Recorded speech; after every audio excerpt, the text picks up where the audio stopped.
everybody, back again for another LockDown podcast. We're still continuing on with this saga. It hasn't ended yet. We're persevering. Yeah. We're persevering with this. But I'm not going to make it sound like we don't like it. We do enjoy it. Yeah. It also stops us. Yeah. Addicted to. It also stops us from talking about wrestling in front of our friends. Yeah. Well, yeah, the females of the friend and Birch. Basically, they're the ones who hate it. But yeah, it's a good time to vent about it more than anything else. I'd love to talk about something positive about it, but yeah, but at the moment it's just kind of meh everywhere. It's hard. Yeah, it's hard. But yeah, I don't think there's any deaths. Not that or I can anything remember. like that, which is nice. So yeah, I'll pass it over to your subscribe. Oh yeah, as everyone, SoundCloud, Stitcher, YouTube, Facebook, Twitter, Instagram, Apple Music, all over the place, whichever platform you prefer. This is where we'll be. Just Angle Slam Podcast, and you'll find us. And so we're cracking on with more questions about wrestling. Yes, and you to start. It is me to start. Yeah. One. First question for me is, with it looking increasingly obvious that Taker is not done, especially with what they were doing on SmackDown, I think we both agreed he ain't done. There's going to be another match somewhere down the line. Who do you think it makes the most sense for him to be his final match? Not what you want, but what you think makes the most sense to be his final match? Well, I take it you saw the SmackDown stuff. Yeah. Not only did I think kind of the opposite of all right, maybe this is the final farewell, because they've never done anything like that before for any of his other retirements. I'm air quoting there for people listening. It was the first time I did something like that, which made me think, all right, maybe it's the genuine thing. But I hated it. It seemed cheesy. It did, yeah. And just naff.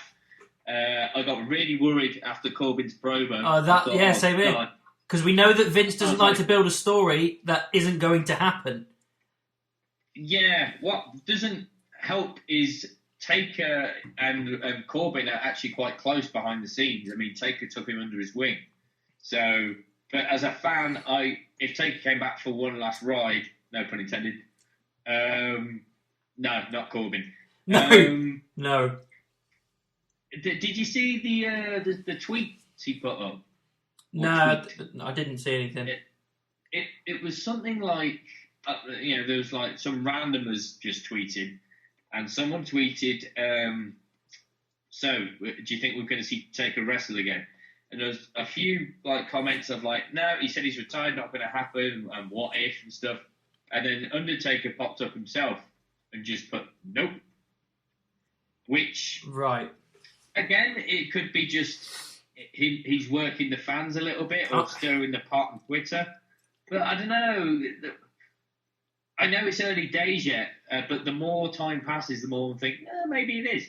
But who knows? But yeah, sorry, to go back to the original question,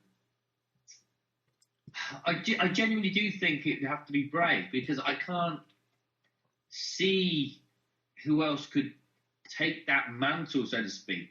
I know we spoke about Drew. Yeah, I mean, Drew's one of my favourites, but again, it's the questions about which one makes sense, not which one do we want personally. Yeah, I mean, Drew's one of those nowadays rare cases where him winning the WWE Championship has actually worked in the sense of he's now main event caliber material. Yeah. If you look at Jinder Mahal and unfortunately Kofi Kingston, or despite both of them having quite lengthy title reigns, didn't really throw them into the main event superstar spotlight, because as soon as they lost it, they were mid-card or forgotten again. So I don't think Drew needs it, because I think the championship has helped him enough. Bray is white hot at the minute, but I think it would make more sense with Bray because he's it's almost like passing on the torch of the mythical character, of the supernatural. Yeah, because outside of Taker, Bray, the Fiend, that whole package, is the only thing that's really supernatural kind of element to it. I mean, we do have the demon Finn Balor, but we haven't seen that in ages because he's back in NXT and he's sticking with his Prince gimmick, which is fine because I'm enjoying that. But that one is so few and far between, but it's not... It doesn't necessarily say it's mythical to me. It's kind of like, it's just like an standard alter ego. It's great, but it's just an alter ego. But with The Fiend, it feels different. It does feel more Taker, Phenom kind of area. So, yeah, I would agree with you in the fact that the one that makes the most amount of sense is The Fiend. Yeah, I mean, with the Demon Finn, as much as I love it, like you say, I've always thought he's never really claimed it as like some mythical power. He's just kind of said, or without literally saying it, it's almost like, right, you've pissed me off enough that you're going to get the more focused, angry side of me. And it just so happens I put on the makeup and have this amazing entrance to get that point across. Yeah. Aleister Black has that kind of mysterious stuff, but it's just more gothic than like supernatural.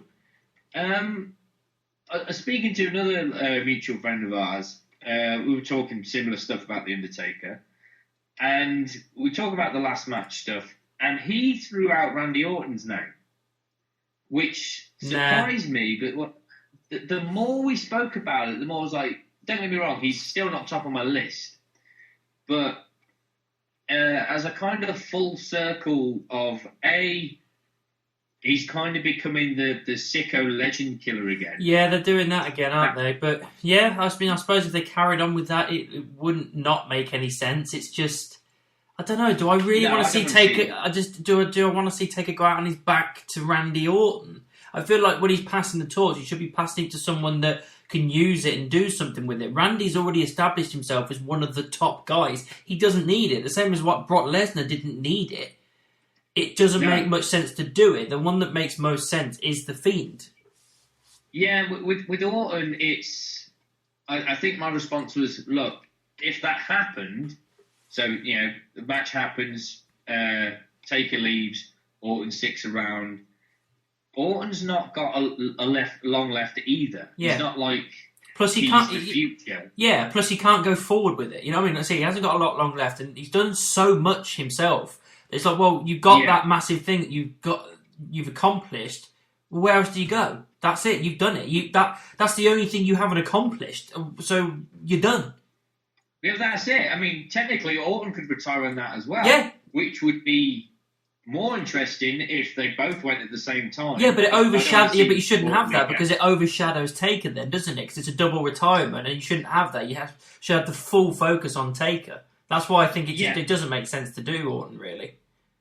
No, I mean, the only way maybe Taker would be on board with it is that back in 2005, where Orton challenged him for the streak, Taker was the one to say, why don't you be the guy to beat the streak?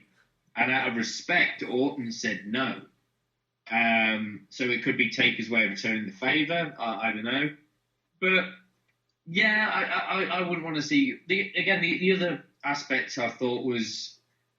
I think now when I look at the roster, with the tenure and how long they've been there, I think Orton's been there the longest now. Yeah. So it would be more a passing of the torch of the locker room leader, if anything else. But Orton's sometimes controversial.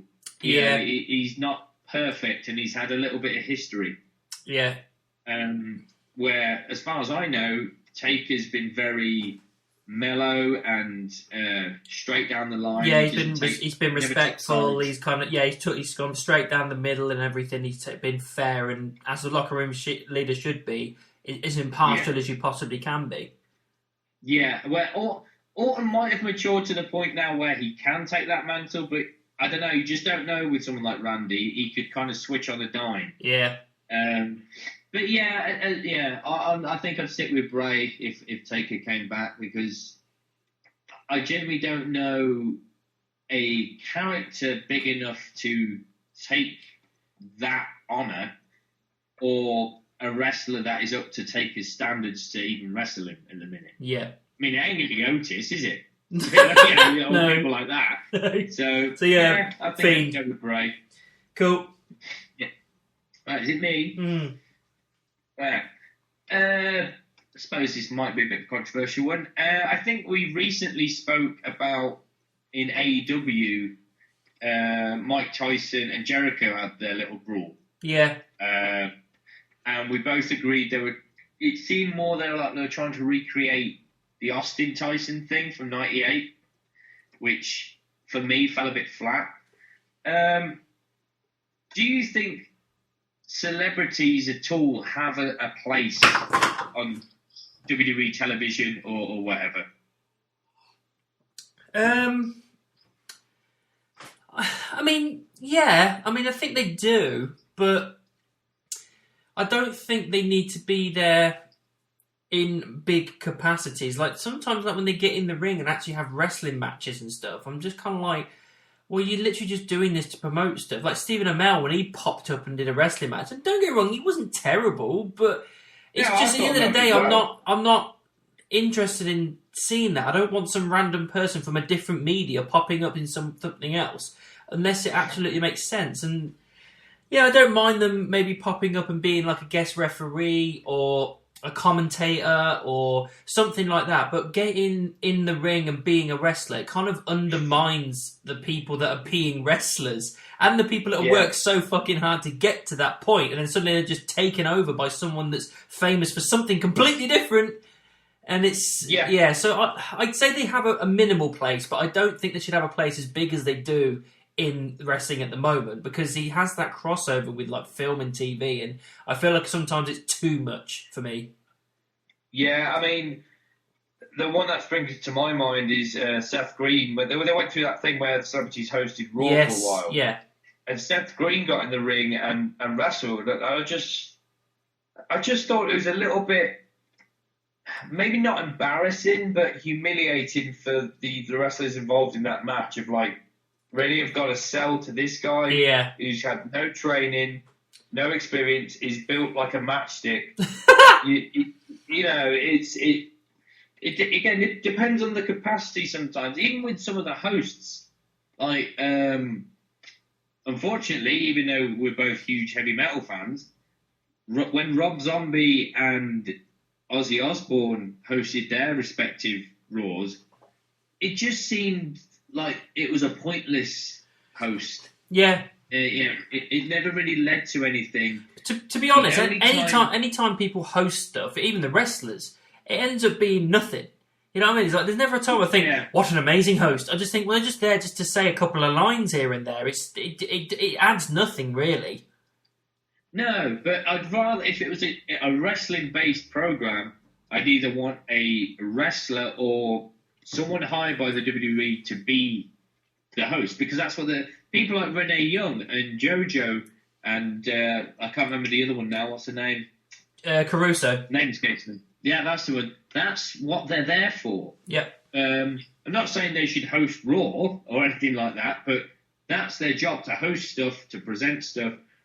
I get that celebrities' appearance sometimes bring outside eyes to the product, but for those who don't watch wrestling, who were fans of Ozzy or Rob Zombie, whatever, if they tuned in, they're not going to tune in the following week because A, they're not on there, and B, you didn't set a hook enough or a reason enough for them to be there for you to get invested in it. Yeah, and again, that proves that the only reason they're doing it is for a rating spike or a viewership spike and that kind of stuff. It's literally there for a means to an end. It's not there to ever further a proper storyline or anything like that. It's there just to get randomised on the product for maybe that one-off time or maybe 2 episodes max, and it's just really shallow and kind of just crap. I don't like it.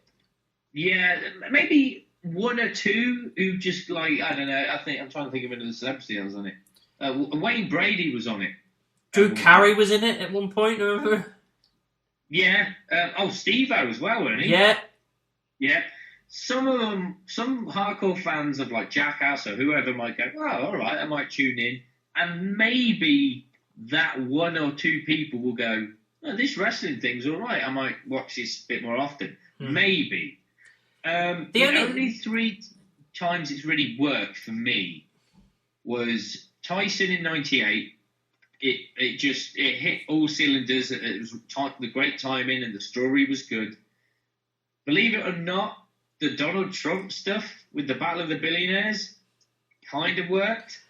I suppose so, yeah, at the time. I suppose it wasn't terrible. Yeah, and all the way back to WrestleMania 1, where they had, like, Muhammad Ali and LBRY and stuff. I understand that because WrestleMania 1 was such a big risk at the time. You needed to get a reason for people to buy and watch. Yeah, that's celebrities, fine. Obviously, the best idea. Yeah. I also don't mind if I see celebrities in the crowd and they pan to them and wave and put their name up underneath. Fine. That's all fine. Like we've seen in Practical Jokers there a few times. All fine, because it doesn't take away from the story. They're just there as fans, and you can go, oh, it's the people we know. And that'll do. Because at the end of the day, that's all you ever think whenever you see a celebrity there, no matter what they're doing. You're like, oh, it's that person. You don't think they're going, oh, I wonder where this story's going to go, because it never goes anywhere. So that's why I think sticking to the crowd is probably the best bet, really. The Impractical Jokers have also been very vocal that they're actual fans of the company as well. Yeah. It sometimes feels a little bit, I don't know, cheap of the celebrities sometimes, where you know they're literally just there to get that publicity. That they don't give a shit about WWE or wrestling at all. They're just there to go, look, hey, I'm on TV, remember me, and stuff. The other time where I think it's okay is when there's a band in the crowd that have obviously done a theme song for a pay-per-view or a show, where it's like, that song you like, this is the band. Yeah, that's fine. So that's fine. It's kind of swings and roundabouts of like, thank you for letting us use your music. We're going to promote you a little bit. But yeah, other than that, unless there's a great storyline or celebrities have some kind of wrestling or combat sport background, it just isn't going to work. Yeah, definitely. I agree. 100%. Yeah. Your girl. Right, so my second question is, after watching SmackDown and Raw and everything and what they're doing with Sasha and Bayley, which, you know, in fairness, that's one of the stronger storylines going at the moment. They're committed to it, and you know, everything I've seen so far, I'm fine with. Again, I would have preferred the Iconics have the titles, but I get why these two have got them. It's more of a story arc for them. So with that, do you think that they'll make Sasha a double champion as well? Because obviously she's going against Asuka at Extreme Rules. My original thought is I wasn't sure, and then after watching Raw, I thought, I think they're going to do it. I think they're going to make her a double champ. I really don't know. There's a thought that popped into my head as well. Maybe they've booked it well enough for you to believe that, and then they swerve you and go, but no, she's not. I don't know. But that's the whole point. That's why you tune in, to see if you're right or wrong. Yeah. I really don't know, because on one side, I'd rather see the beginning of the end of Sasha and Bayley, so it can lead to Sasha versus Bayley. But if Sasha wins the Come to your microphone. Sorry. If Sasha wins the Raw Women's Championship, which means Bayley and Sasha have all the gold, it kind of, I don't think the word is diminish the women's division, but it's the equivalent of throwing all the United States Championship, the Intercontinental title, and both World Heavyweight Championships on Brock Lesnar. It's like, well, why do we tune in to the rest of the show? He's got all the gold. The show is based around championships. You know, an odd personal rivalry here and there. But when there's nothing more for the women to fight for, well, obviously other women will be going against Asuka and Sasha and Bayley. But what are the rest going to do? It can only be one at a time. Yeah, I suppose. But I mean, I think I don't mind. I mean, don't get me wrong. I don't really want Asuka to lose the title because it's too soon, and I like the run she's been having.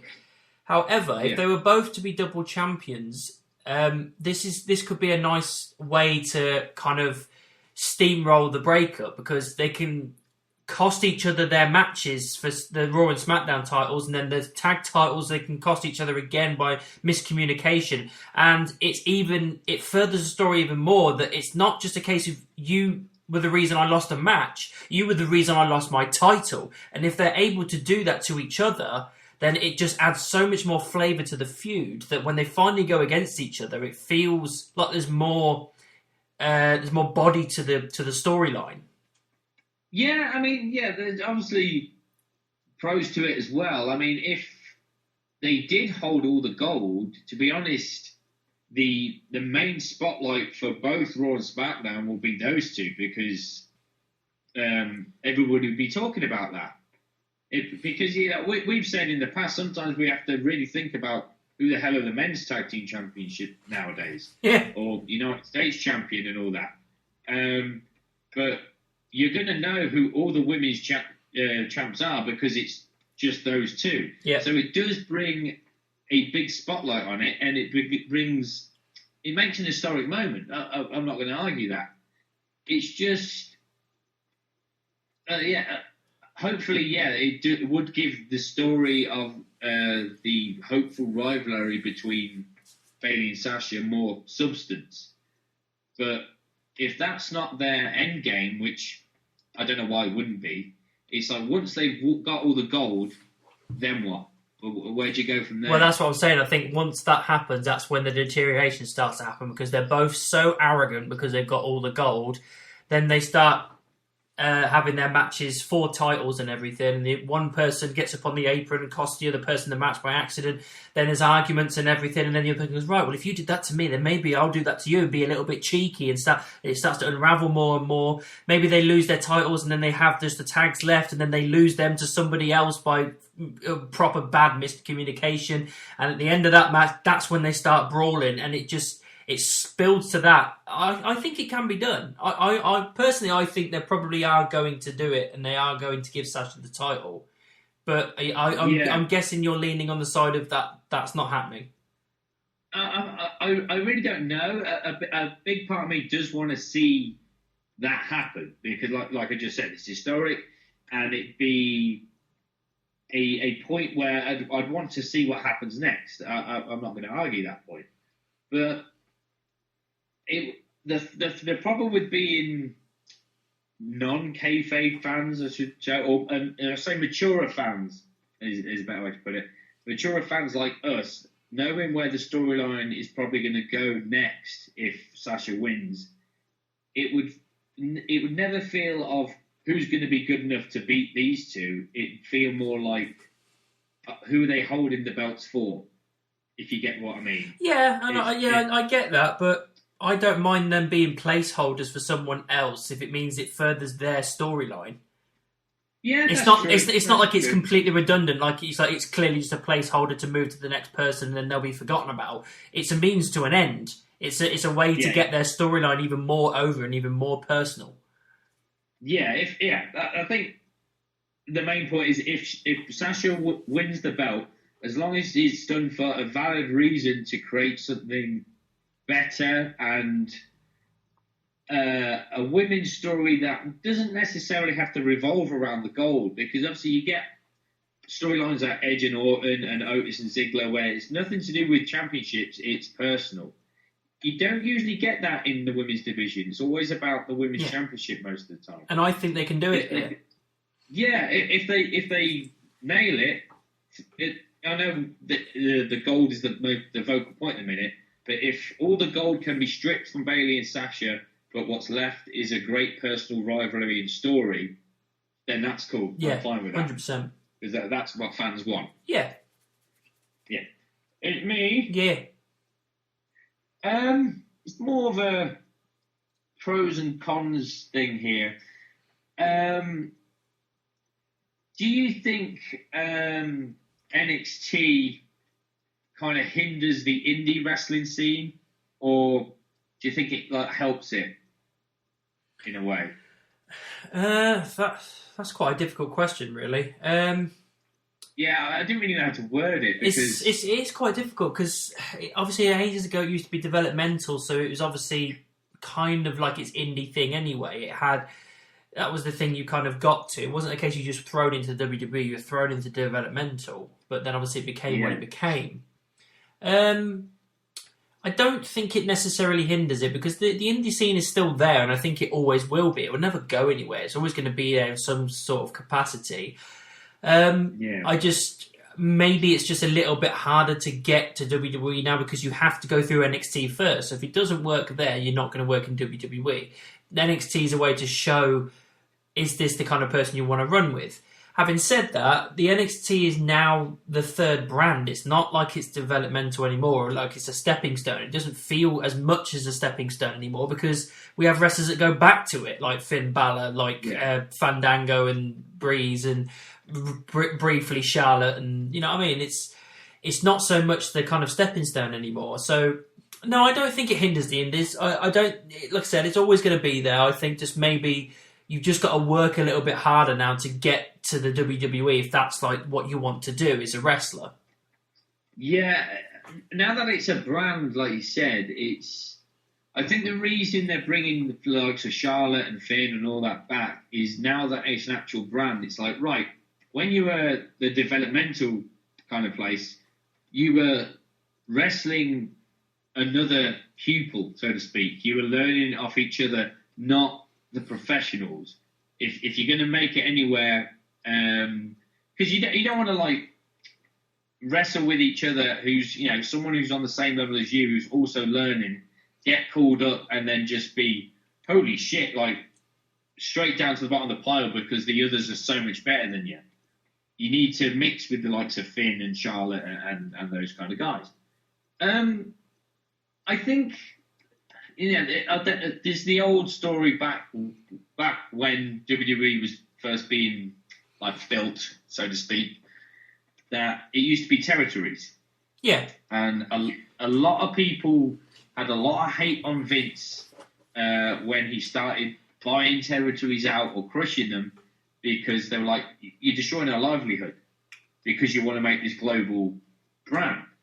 But the argument stands like, if Vince didn't do it, someone else would have. Yeah, they would have. It was brutal and it was calculated and it was in some respects a horrible business thing that he did, but it made it one of the biggest businesses in the world. I mean, and yeah, I say if he didn't do it, some other asshole would have come along and done it anyway.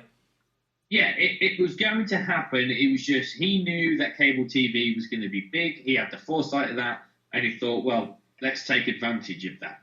So with what the mainstays, you know, Raw, SmackDown, whatever, of WWE have done of, you know, argument could be said of killing the territories, NXT might be now seen as killing the indies because you got places like ICW and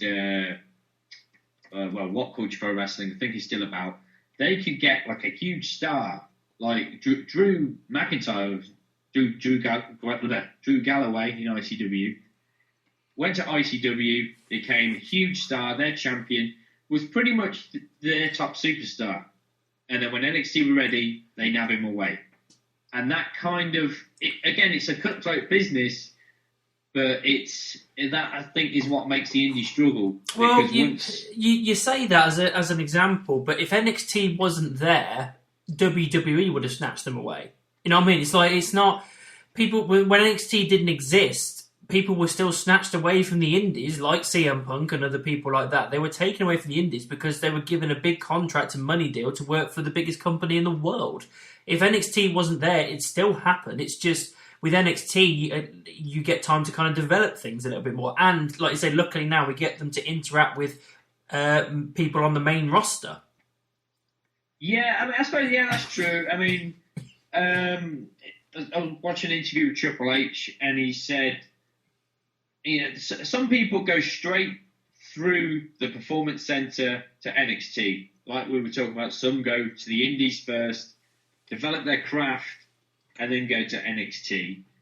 But sometimes they struggle because they got to play through different rules. I think Triple H's example was you could. He used American football terms, but to make it easier, I'll use British football terms here. You could play for Manchester United and go through their training regime and become a fantastic player. If you get transferred to Chelsea, you're playing by their training rules now. You can't just do your own thing. You've got to follow their book. Yeah. So the indie stars might come in going, well, yeah, I know this, I know that. And then the NXT will go, well, no, we do it this way. Because of this, because of that. Some just go, fuck it, and we're going to do it my way, and they flop. Others do it, but they struggle because there's now like cameras involved and the PG restrictions and all this stuff that I don't know. I suppose what I'm trying to say, I think sometimes the indies do definitely help, but sometimes it might hinder their performance when they hit the big league because there's so many differences compared to wrestling in a bingo hall just in front of an audience to in front of a television camera to millions around the world. Yeah, I suppose you've got to have a different mindset, but there's no way that they're going into it thinking, oh, it'll be just the same as what I've just come from. They're aware that it's going to be a completely different ball game, and like you say, it is the big leagues. They're going to be aware of it. They're not going to be stupid. They're going to be very careful before they sign their name on that dotted line before they move on, because everybody knows how cutthroat the WWE is and how fickle and flaky Vince McMahon is as a person, that you've really got to be careful before you say yes, because you could think it's all going to go awesome, I'm going to be one of the biggest stars ever, but if he decides one day he don't like you, that's it, you're out the door. So I think that they're not just going to randomly pop into WWE for a whim. Every person that decides to go for it really, really thought about it before they signed their name. So again, I don't think it's necessarily hindering the indies at all. It's just they're just coinciding with each other, and they always will, I think. Yeah, I suppose the little thing nitpick as a fan is, don't get me wrong, when an NXT call-up happens, it's great to see them on the flagship, or it used to be, because nowadays it's like, oh, God, there goes their career. Yeah. I used to always love that surprise factor of if there was no NXT and someone just appeared on Raw or SmackDown, a new guy, it's either, right, who the fuck is this guy? And then you hear some fans in the audience knowing who he is because of the indie scene. Or I used to love the fact that they came from a completely different brand altogether. Of like, holy shit, he's a TNA guy, or he's in New Japan, what the fuck's he doing here? Nowadays, you don't get that pop of, here's a debut. It's like, well, we know they're here because they signed with NXT a few years ago. Yeah, I suppose. Yeah, I suppose so. Which is no fault of anybody's. It's just I missed that kind of surprise factor. Yeah. Of, holy shit, look who we've just recruited. Yeah, that's true. Okay, your turn. Yeah, so my final question is, I take it you watched Raw, or found out the results of Raw, or whatever. The majority of them, yes. Yeah. So with that, obviously, Seth and Ray are in a feud at the moment, which is going fine. I'm enjoying it. My question is, how long do you think it will be before Dominic makes his first in-ring debut? I still think it's a few months away. It's hard to tell because he still just looks like the teenager that's going along to work with his dad. Maybe it's the way that maybe they're purposely dressing him like that, but I haven't seen a physique as such, so I haven't seen him develop wrestling-wise. I know he did the 619 with his dad to Lesnar a few months back. And a frog splash. Yeah, and he can take it. If you can get your ass kicked from Brock Lesnar and get back up, then, you got something there. But the main rumour is Dominic's going to betray Ray and join Seth's faction. I haven't heard that. Oh, just think of it. That's a hell of a storyline if that happens. If they execute that right, and he just gives him a low blow and then puts his eye out on the steel step, his other eye out. Oh, yeah. Oh my God, I'd be so up for that. What I would love to happen is maybe at that point, obviously, Dominic joins Seth's stable. Maybe just the mouthpiece and Seth's lackey for a couple of months. And then eventually, possibly a couple of tag teams or handicaps with Seth. At this point, though, if he does betray Ray, I don't want to see Ray on television for months. Almost like he's hurt and the betrayal of his own son hurts too much. Yeah, he just can't deal with it. If Ray comes back around Mania season to go, right, I'm going to teach my son a lesson. If Dominic goes, all right, I'll wrestle you, but your career's on the line. The old school lucha method is when a superstar is ready to retire, they will remove their mask and give it to the opponent who beat them. So if Dominic beat Ray at Mania, the moment itself of not only Ray retiring, but taking off his mask in front of the entire world and passing it to his son is historic. It writes itself. Just, oh my God. It does. It writes itself. I mean, to be honest, mate, I mean, if they did that, I've got no issue with that whatsoever. It would even, with him being such a heel and everything, betraying his dad and being part of like the Seth kind of Messiah thing and everything, and being a heel for so long, there is even an opportunity there in the Mania match against Ray for that moment to turn him face. So even in that, like, he could turn him face in that moment. Not like a full-on like baby facing, but just that kind of mutual respect and that thing passing the torch to his son. And then the next night he can come in and just wreck shop with Seth and everything and go full baby's face from there. So you can make a full circle out of that, and you could really make it work. To be honest, I'd love him to stay heel a bit after that, because the problem with Dominic's build compared to Ray's is, I think the passing of the torch is literally like Dom at that point is meant to wear the mask. But number one, if Ray handed in the mask he wore at Mania to him, Dom can't put that mask on, it's going to be too small for him. And number two, we already know what Dom looks like. So at the minute, it would just kind of seem redundant to like, well, why is he wearing a mask?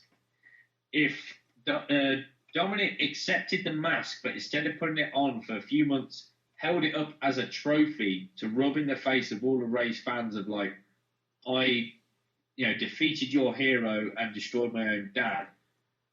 Eventually, when the face turn comes, if he's, like say, betrays Seth, whatever, and he goes into a pay-per-view to face him, that's when Dominic can come out with, obviously, a mask that will fit him and be like, I'm now fighting for the honour of my father again. And then his career can kind of snowball from there. Yeah. I mean, who knows? I mean, we're kind of fantasy booking again. So roughly, like, what pay-per-view, if you had to pick one, do you think he'll make his in-ring debut? I think more than likely he'll be in next year's Royal Rumble match. That's what I was thinking. That's the one I was thinking of. Is like, that's maybe a good time to kind of build stuff, because you can build plenty of storylines in a Rumble match. Yeah, that's the one I was thinking, the Rumble match, because that way he's protected quite a lot as well. Yeah, I mean, if he's in there with like Buddy and Theory, and they're like, triple teaming everybody, then Ray's music hits, Ray quickly takes care of Theory and Murphy. I want Dom to leg it to the point he jumps over the rope himself, but then Ray, like West Coast, pops off the top rope to hit his son, again, eliminate himself and then with that, and just runs down the ramp after his son, and that's the last you see of him for the night. But that sets the seeds for WrestleMania. Yeah, I'm fine. And I just think if they execute it correctly, Ray's music hitting and him chasing after his son to get retribution, the crowd will be on fire. Yeah. If there's a fucking crowd. Well, by next Rumble, there must be a crowd by Rumble. There must be by that point. But yeah, I think either very late this year or early next year. Yeah, for Dominic. Fair enough. Yeah. So final question it's your final question from you to me. Final question of the podcast. Yeah. For years, I think I can speak on behalf of you. When John Cena was king, we were on the side of, instead with the let's go Cena sucks, we were on the Cena sucks side. Yeah. It just seemed to be rammed down our throats for years, till the point that near the end we actually began to respect him. And I suppose to a degree I always respected him. Yeah. But now Cena's gone, it seems now that Roman Reigns has got the similar let's go Roman sucks. He's now the king of the company, or the face of the company. Do you think that's their blueprint now of trying to make a big star? They see someone who has that dynamic of some love him, some hate him, and for whatever reason they think, all right, now it's 50-50, he's going to be the guy. No, I don't think, unfortunately. I mean, I'd like to think that they're like that, so that way they can kind of, like you say, it's a controversial character, so that way it gets money and it kind of buys certain stuff and everything. Because you can't deny Big Match John, whether you like him or you hated him, he was a good wrestler, and because of the 50-50 split, it added more to his matches. Because you didn't want him to win, or you just, you know what I mean, things like that. Same thing with Reigns. But in all honesty, no, I don't think they're thinking that far ahead, or I don't think Vince is thinking that far ahead. I generally think he just looks at the person that he likes the most and goes, that guy's getting pushed to the moon. I don't care what you think. I know what's best because I'm Vince fucking McMahon. I'm going to make this guy a super babyface whether you like it or not. I don't think he's thinking, oh, well, he's controversial, so let's make them the biggest one there. I don't think he's thinking that at all. He's literally looking at it going, well, he's got the heritage and he's got the character that I like, so I'm going to push him whether they like it or not. I genuinely don't think he thinks that far ahead, or he thinks that cleverly. Yeah, I mean, I suppose it may be more just coincidence that both the biggest stars of the last 20 years have had that 50-50 split. Apparently as well, that for both Cena and Roman, their merch sales were through the roof, which I'd understand why you might go through. If you look at your merch sales and go, holy shit, they really like this guy, I can understand why they might think he should be top of the pile. But sometimes, you know, if we're just talking T-shirts here, sometimes I'll buy a T-shirt because I like the design, regardless of who it represents. You know? Yeah. And if you look at the Cena merch as well, a lot of them were for very little kids whose parents obviously almost chose the wrestler for them. Yeah, because he's the character that you want your kids to enjoy, like the kids to enjoy, and that it's for the kids, the same as like Hulk Hogan was. It's like, I want my kids to like that wrestler because it's hustle, loyalty, and respect, and it's teaching them the values and all this kind of stuff, the good side of life and everything. They don't want them looking at a heel or a bad guy like Seth Rollins or whenever KO was a heel. They go, oh, I want him to like him because he's an arsehole. They don't want that. Of course you don't. Because you want to instill good values on your child, and Cena represents that as much as Reigns does. But I don't like it when merch sales interfere with storylines, or interfere with talent and what should be done.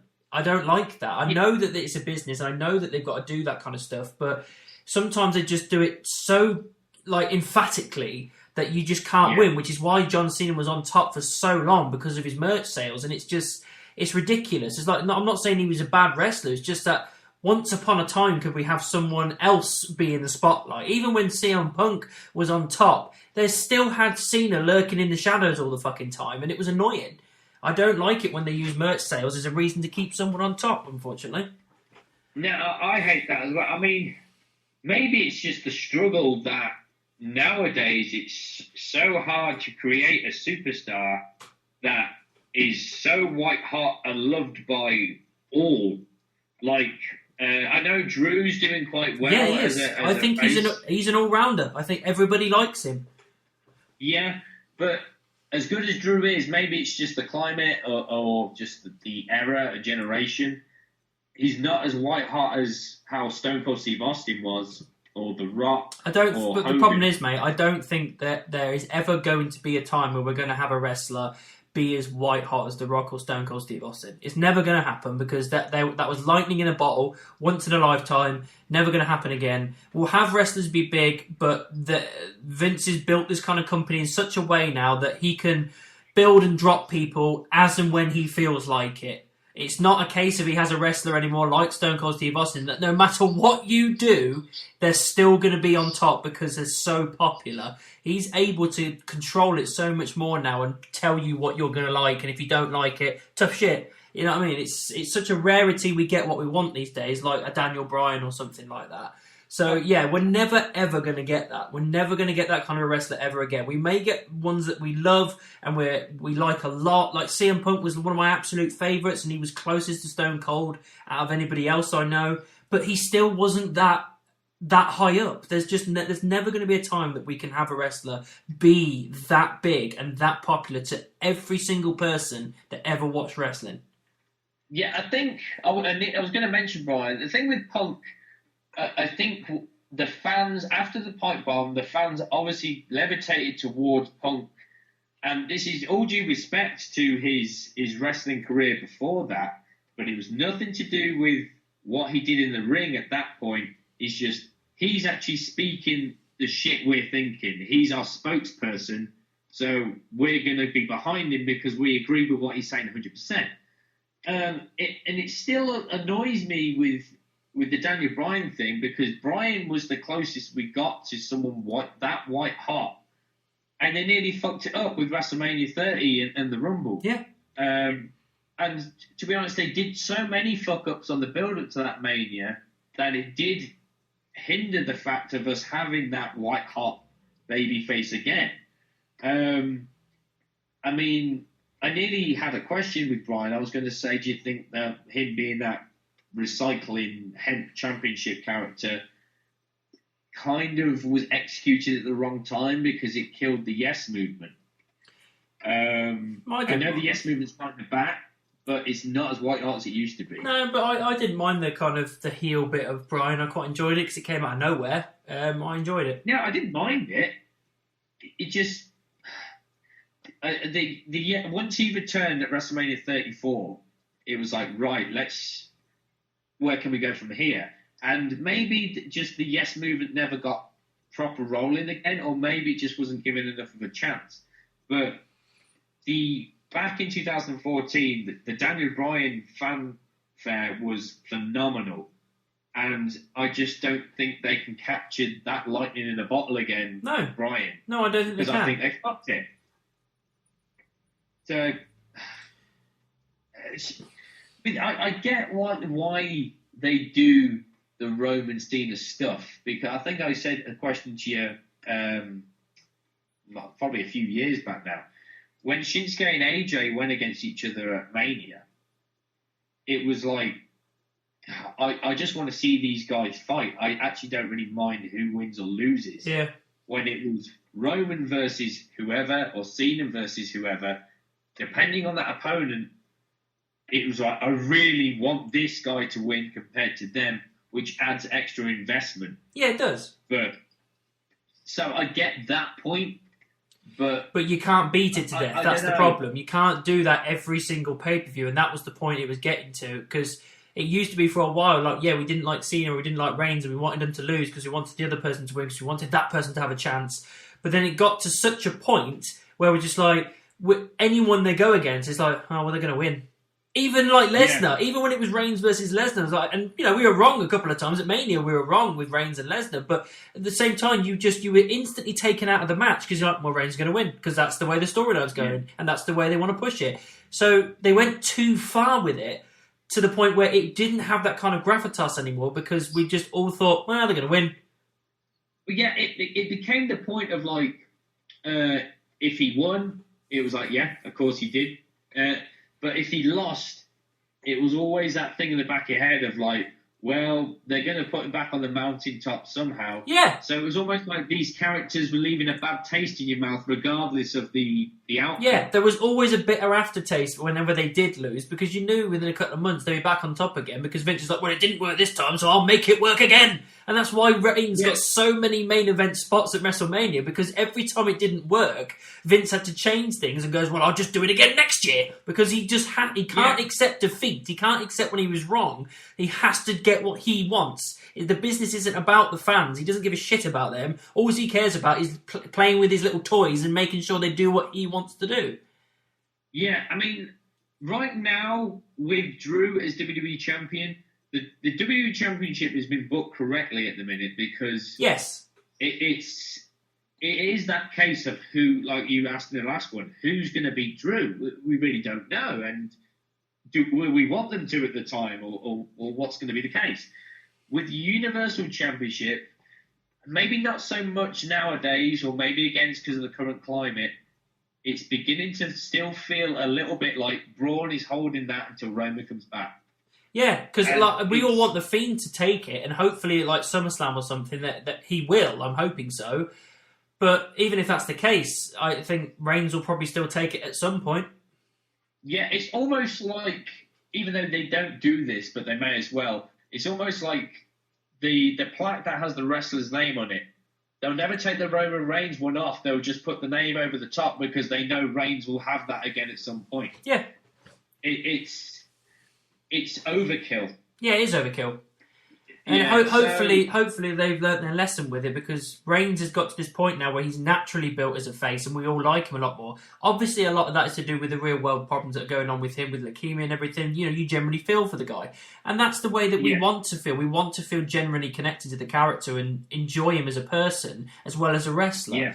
And we haven't had that in the past. So the fact that we've got that this time, I don't want them to ruin it. I don't want them to go, well, we're just going to chuck everything on him. No, just keep building up naturally. And then when he finally wins the big one like you want him to at WrestleMania, you'll get the desired effect you want when we all go, hey! You know what I mean? We want that. And at the moment, every time he's been at Mania, we haven't had that. They haven't had the coronation they wanted with Reigns because you built him so high so quickly that no, that's not how we want it. Do it properly, do it organically, do it naturally, make us feel for the character, and then we'll be right behind you. And then when he gets that coronation, we'll all be ecstatic and happy, and the fireworks will go off and go, oh, what a great end to WrestleMania. But at the moment, that hasn't happened. Yeah, I think the frustration with the fans is with those that hated Cena and hate Roman or whatever. It was less about who they were. It was when we booed them, we were booing the booking. Yes. And the gall to tell us what we're going to have. It's like, look, this is why we're pissed off. You're taking away choice. And as fans, we have the right for a choice to let you know who our guy's going to be. And the fact that regardless of our protests and disputes, it was always Roman or Cena is what's, like you said, it separates that connection. Yeah. A connection of, I feel for this guy or this girl because of whatever, and I made that decision myself, is what gets there. And if enough people feel a connection towards a certain character, it doesn't take a genius to go, well, that's the next person. Yeah. That's the next top star. Because the fans decided, not the company. Yeah. So, yeah, I mean, I get, like I said, I get from a merch standpoint and maybe a poster boy standpoint, but it's still not feeling like the WWE are listening to the fans of No, they're not. No, they're not. I mean, we have there with Drew. Yeah, we're doing all right with Drew, and like I said, we have our little moments with certain characters, but they are always very fleeting. Drew's the only one of recent memory that's been very consistent. Like all the other ones we've had, they've been such a small pocket of wrestling history that it's forgotten quite quickly, or it's just a small moment. It's not something that lasts the test of time. If they do it right, Drew can be that next big person. At the moment, they're doing fine. So fingers crossed they stick with that. Yeah, the last few that I remembered, even though some were just, one ended miserably, one just didn't hit the mark, was we decided Kofi Kingston. Yeah. It happened. He had an okay reign, but it didn't really lead to anything like we discussed earlier. And Bray was another one, but they booked it badly. Yeah. So, yeah, they can listen, but sometimes they almost throw it in our face of like, oh, yeah, you chose him and it went horribly wrong. You're idiots. He goes, no, you're idiots because you either sabotaged it to give us another fuck you, or you booked it badly. Yeah. So a character is only going to work as well as you allow them to let it work. Stuff. Yeah. Yeah.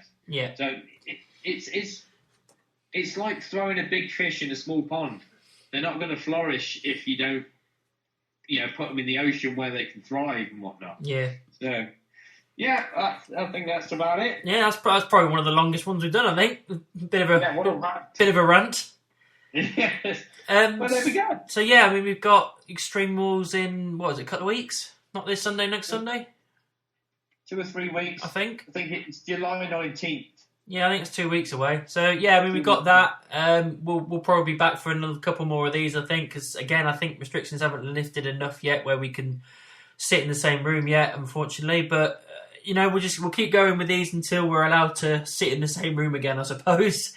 I think we can sit in the same room as long as we keep our social distancing. Yeah, but you can only go in that person's house that week. So if you come to my house for that week, you can't go to anybody else's house that week, and vice versa for us. You have to pick someone that week. Well, this is kind of going to like a full-on friendship conversation now online, but that stuff I read at your shindig on was it Saturday? Yeah, Saturday. Yeah, claims that it doesn't have to be once a week; it can be once a day. Well, I'll send you the link. Well, I was going to say, I'll have to read through that because I have not heard that. I've heard once a week. Yeah, well, say it's all up in the air, so Yeah. we don't know what's going on. Okay. Yeah, we'll be back, next week probably for more podcasts, and then I think it's the week after that is Extreme Rules anyway. So, Yeah. Yeah, so like, subscribe, and we'll see you in a bit.